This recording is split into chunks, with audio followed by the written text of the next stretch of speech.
Okay, we've hooked up our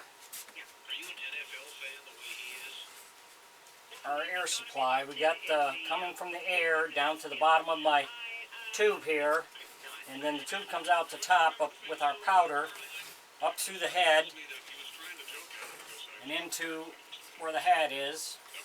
I screwed this on so you can take it on and off if you need to, or if you have to do something.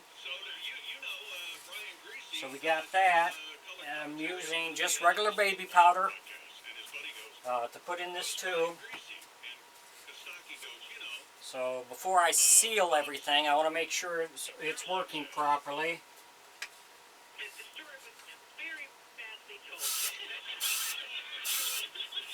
That's working pretty good, so that's what I wanted.